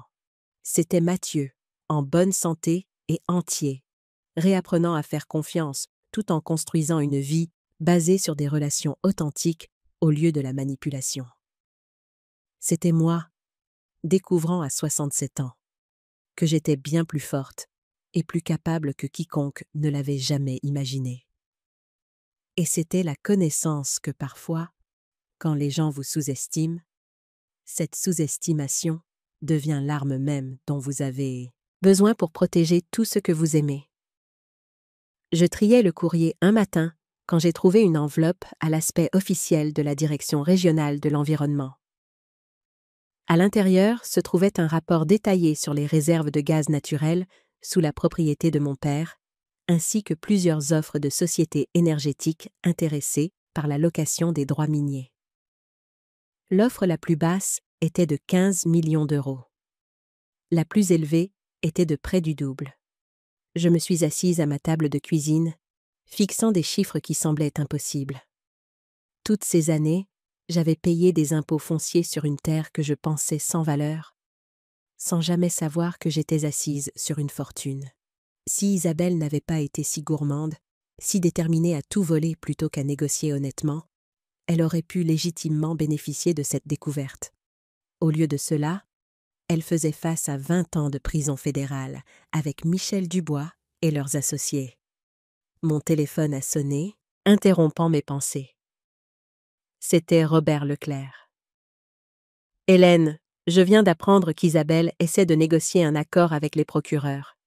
Elle propose de témoigner contre Dubois et les autres en échange d'une réduction de peine. Vont-ils accepter? Peu probable. Les preuves que nous avons recueillies sont accablantes, et la brigade financière a trouvé des dossiers d'au moins 4 autres victimes décédées dans des circonstances suspectes après avoir refusé de vendre leur propriété. Isabelle était directement impliquée dans 2 de ces cas. J'ai pensé aux vies qui avaient été détruites par la cupidité de ces gens, aux familles qui avaient perdu des êtres chers en pensant que c'était juste de la malchance ou des accidents tragiques. Qu'arrive-t-il à leurs autres victimes? Demandai-je. Celles qui ont déjà perdu leur propriété. Les autorités travaillent à retrouver les actifs. Dans de nombreux cas, les propriétés peuvent être restituées aux propriétaires d'origine ou à leurs héritiers. C'est un terrain juridique compliqué, mais ils sont déterminés à réparer les torts. Après avoir raccroché, je me suis assise sur ma balancelle de Porsche, regardant les enfants du quartier jouer en cette douce soirée de début d'été. Madame Mercier m'a fait un signe de la main depuis son jardin voisin. La vie revenait à la normale, bien que la normale signifie maintenant quelque chose de très différent.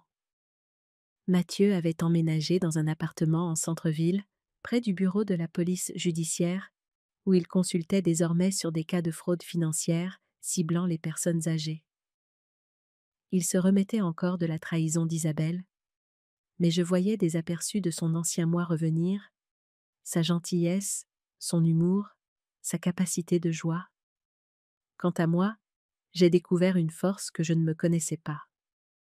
La propriété des Pyrénées fournirait éventuellement une sécurité financière au-delà de tout ce que j'aurais pu imaginer. Mais la vraie richesse était de savoir que je pouvais affronter le pire et en sortir victorieuse. Mon téléphone a vibré avec un texto de Mathieu. « Date d'audience préliminaire fixée. Es-tu prête pour ça ?» J'ai répondu. « Plus que prête. On se voit là-bas. » Le matin, j'allais faire face à Isabelle et à ses co-conspirateurs au tribunal.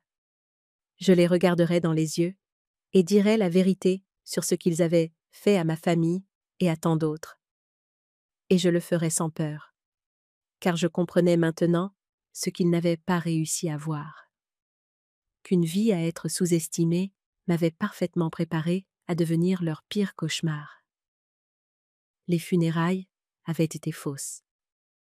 Mais la résurrection de mon fils était magnifiquement, puissamment réelle, et ma propre renaissance en tant que force avec laquelle il fallait compter était peut-être la plus grande surprise de toutes. Le palais de justice était intimidant, tout en colonnes de marbre et en grandeur solennelle. Je portais ma plus belle robe, la bleu marine que je gardais pour les eaux, occasions spéciales, et je tenais la tête haute en montant les marches avec Mathieu à mes côtés. À l'intérieur, la salle d'audience se remplissait déjà. Certains étaient des journalistes attirés par la nature sensationnelle de l'affaire. D'autres étaient des victimes ou des membres de la famille des victimes. Leurs visages marqués par le même mélange de chagrin et de détermination que je reconnaissais dans mon propre miroir. Madame Martin, une femme dans la soixantaine, s'est approchée de moi dans le couloir. Je suis Éléonore Janssen, la veuve de David Janssen. J'ai immédiatement reconnu le nom. Le docteur Janssen avait été l'un des investisseurs qui avaient menacé de dénoncer le système de Dubois, pour ensuite mourir dans un cambriolage suspect. « Je suis tellement désolée pour votre mari », dis-je en prenant ses mains tremblantes dans les miennes. « Ils ont dit que c'était un cambriolage au hasard ?» répondit-elle, sa voix stable malgré la douleur dans ses yeux. Mais David me disait depuis des semaines que quelque chose n'allait pas avec ses investissements. Quand il est mort, j'ai su que ce n'était pas un hasard. Mais personne ne voulait écouter. Ils écoutent maintenant, dit doucement Mathieu. Madame Janssen se tourna vers lui avec un triste sourire. Votre mère est extraordinaire. Ce qu'elle a fait, les piéger avec leur propre cupidité, ça nous a donné à tous une chance d'obtenir justice. Je secouai la tête. J'ai juste fait ce que n'importe quelle mère ferait pour protéger son enfant? Non, insista-t-elle. Vous avez fait ce qu'une guerrière ferait, et vous nous avez tous redonné nos voix. À l'intérieur de la salle d'audience, j'ai vu Isabelle pour la première fois depuis son arrestation. Elle était assise à la table de la défense dans un modeste tailleur gris, ses cheveux auparavant parfaits, maintenant tirés en une simple queue de cheval. Sans ses vêtements de créateur et son maquillage soigneusement appliqué, elle paraissait plus jeune, presque vulnérable. Il était difficile de concilier cette femme sobre avec la prédatrice manipulatrice qui avait failli détruire ma famille. À côté d'elle était assis Michel Dubois, son visage impassible alors qu'il scrutait la salle. Quand ses yeux ont croisé les miens, j'ai vu une lueur de quelque chose, pas du remords, mais peut-être un respect à contre-cœur. L'audience préliminaire s'est déroulée avec la précision formelle du système judiciaire. Les charges ont été lues. Les plaidoyers ont été enregistrés, tous non coupables, malgré les preuves accablantes. La libération sous caution a été refusée en raison du risque de fuite et de la gravité des accusations. Quand ce fut mon tour de témoigner, je me suis dirigée vers la barre des témoins d'un pas assuré. La procureure, une femme aux yeux vifs nommée Madame Chevalier, m'a guidée à travers les détails de la fraude, des menaces et du plan élaboré pour voler ma propriété. « Madame Martin ?» demanda-t-elle. « Quand avez-vous réalisé pour la première fois que quelque chose n'allait pas ?» J'ai regardé directement Isabelle en répondant. « Quand mon fils, prétendument mort, m'a envoyé un texto pendant ses propres funérailles. » Un murmure a parcouru la salle d'audience. « Et qu'avez-vous fait alors ?» J'ai rencontré mon fils, j'ai appris l'existence du complot visant ma propriété et j'ai décidé de me battre. Même en sachant que ces accusés auraient prétendument tué d'autres personnes qui se mettaient en travers de leur chemin? Surtout à cause de ça. S'ils avaient fait ça à d'autres et s'en étaient tirés, ils auraient continué. Quelqu'un devait les arrêter. Pendant le contre-interrogatoire, l'avocat d'Isabelle a tenté de me dépeindre comme une vieille femme confuse qui avait mal interprété des discussions commerciales légitimes. « Madame Martin, N'est-il pas possible que vous ayez mal interprété des conversations sur des opportunités d'investissement comme des menaces? J'ai souri légèrement. J'ai enseigné le français au lycée pendant 42 ans, maître. Je suis assez doué pour comprendre le sous-texte. Quand M. Dubois m'a dit qu'il s'assurerait que mon fils ne les dérange plus jamais si je ne cédais pas ma propriété, la menace était sans équivoque. Et ces documents que vous prétendez contenir des aveux? Les accusés savaient-ils ce qu'ils signaient? Ils ont eu toutes les occasions de les lire. En fait, ils ont passé près d'1 heure à les examiner. Les clauses étaient en français clair, pas cachées en petits caractères. Ils étaient simplement trop arrogants pour croire qu'ils pouvaient être déjoués par quelqu'un qu'ils considéraient comme une proie facile. En quittant la barre des témoins, j'ai croisé le regard de Mathieu. Il m'a fait un subtil signe de tête de fierté qui signifiait plus que n'importe quel applaudissement. L'audience s'est terminée, avec le juge fixant une date de procès et ordonnant que tous les accusés restent en détention. En quittant le palais de justice, les journalistes se sont pressés autour, hurent de nous, criant des questions. « Madame Martin, comment avez-vous eu le courage d'affronter ces criminels? Avez-vous jamais craint pour votre vie? Que diriez-vous aux autres personnes âgées qui pourraient être la cible de combines similaires? » Je me suis arrêtée sur les marches du palais de justice, réfléchissant attentivement à la dernière question. Je leur dirai que l'âge n'est pas une faiblesse, c'est une force. Nous avons passé des décennies à apprendre à lire les gens, à faire confiance à nos instincts, à reconnaître quand quelque chose ne va pas. Ne laissez personne vous convaincre que vous êtes trop vieux pour vous battre. Vous avez une sagesse à laquelle ils ne s'attendent pas et un courage qu'ils ne peuvent imaginer. De retour à la maison ce soir-là, Mathieu et moi nous sommes assis sur mon porche avec des tasses de tisane, digérant les événements de la journée. La procureure dit qu'il y a trop de preuves pour qu'il soit acquitté, dit-il. Ils essaieront probablement de négocier des plaidés coupables. Serais-tu d'accord avec ça? Si Isabelle ne purge pas la peine maximale? Il resta silencieux un moment. Je pense que oui. Ce qui compte le plus, c'est qu'elle ne puisse plus faire de mal à personne et que tu sois en sécurité. Et que tu sois en vie, ajoutai-je en tendant la main pour lui serrer la sienne. Le reste n'est que détail.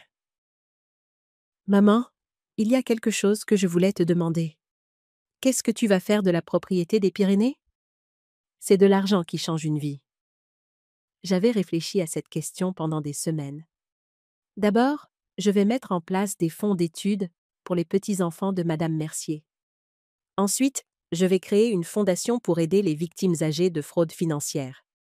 Le reste sera partagé entre nous, assez pour que nous vivions tous les deux confortablement sans être excessifs. Tu mérites d'en profiter, maman, après tout ce que tu as sacrifié au fil des ans. J'en profite, mais pas par l'extravagance. J'en profite en l'utilisant à bon escient. Je lui souris. Ton grand-père a acheté cette terre parce qu'il croyait en la construction d'un héritage. Il serait heureux de savoir qu'elle aide les autres. 3 mois plus tard, la justice a suivi son cours lorsque Isabelle, Dubois et les autres ont accepté des accords de plaidés coupables plutôt que de faire face à un procès. Les peines allaient de 15 à 25 ans, sans possibilité de libération conditionnelle, avant au moins 1 décennie. Plus important encore, ils ont fourni des informations qui ont aidé la brigade financière à identifier et à récupérer des actifs pour des dizaines d'autres victimes. 1 an jour pour jour après les fausses funérailles, Mathieu et moi avons visité la vraie tombe de son grand-père dans le petit cimetière à la lisière de la ville. Nous avons déposé des fleurs sur la simple pierre tombale et sommes restés en silence respectueux. « Il serait fier de toi ?» dit finalement Mathieu. « La F, Asson dont tu t'es battu pour notre famille. »« Il serait fier de nous deux ?» corrigeai-je doucement. Il a fallu du courage pour disparaître comme tu l'as fait. Pour abandonner ta vie pour protéger la mienne. En retournant à la voiture, Mathieu semblait plus en paix qu'il ne l'avait été depuis des mois. Tu sais ce qui est ironique? Isabelle et Dubois t'ont ciblé parce qu'ils pensaient que ton âge te rendait vulnérable. Ils n'ont jamais imaginé que cela te rendait dangereuse. J'ai ri. L'âge et l'expérience, les armes les plus sous-estimées au monde. Ce soir-là, j'ai reçu une lettre de la division des crimes financiers de la police judiciaire m'invitant officiellement à rejoindre leur conseil consultatif senior, une nouvelle initiative pour aider à protéger les Français âgés contre les fraudes complexes. Le directeur avait ajouté une note manuscrite. Vos éclairages seraient inestimables. Tout le monde ne peut pas déjouer des criminels professionnels et vivre pour le raconter. J'ai appelé Mathieu pour partager la nouvelle. « Tu vas accepter ?» demanda-t-il. « Je pense que oui. Après tout, j'ai découvert que j'ai un talent pour combattre les criminels. Ce serait dommage de le gaspiller. De professeur de lycée à consultante pour la police à 67 ans, tu es pleine de surprises, maman. La vie est pleine de surprises, Mathieu. Certaines terribles, d'autres merveilleuses. L'astuce est de savoir lesquelles combattre et lesquelles embrasser. » En raccrochant le téléphone, j'ai regardé autour de ma modeste maison, pensant au voyage de l'année écoulée.